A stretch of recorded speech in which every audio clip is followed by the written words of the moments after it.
YouTube বন্ধুগণ, মা বোনেরা, ভাইয়েরা আমার, আসসালামু আলাইকুম ওয়া রাহমাতুল্লাহ। আমি আজও এসেছি।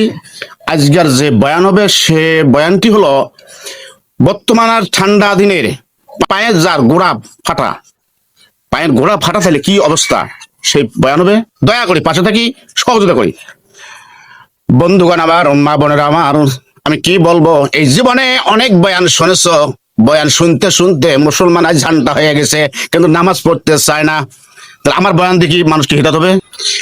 এই দেহ, এই শরীর হলো অমূল্য রতন, শরীরের করিও যতন। ঠিক বললেন না বেঠিক বললাম? যদি এই শরীর যদি ঠিক না থাকে তাহলে বাবারে ভেজাল আছে। এই শরীরের মধ্যে অংশ একটি পায়ের গোড়া, ভালো ভালো করে লক্ষ্য করেন। বর্তমান ঠান্ডা দিনে স্বামী স্ত্রীর পায়ের গোড়া যদি ফাটা থাকে, মা বোনের আমার, এই ন্যাপ্তসবের তোলে যদি স্বামীর পা স্ত্রী গায়ে লাগে, স্ত্রী কি হয়, রাখন না? গুড়ি ছাড়ান, ছাড়ান গুড়িয়া।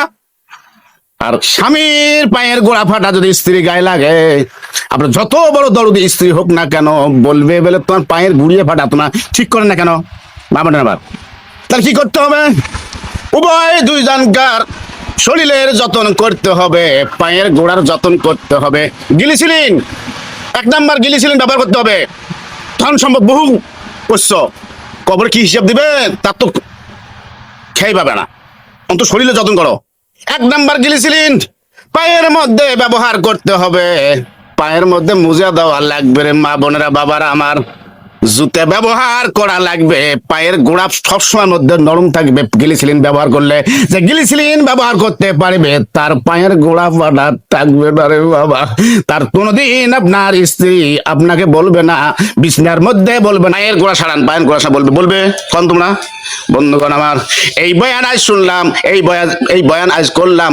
উভয় দুইজনকার স্বামী স্ত্রী মিল মহব্বত, মা বোনেরা, আপনার পায়ের গোড়া অন্তপক্ষ যেন ফাটে না, ফাটে না, ফাটে না, ফাটে না, ফাটে না।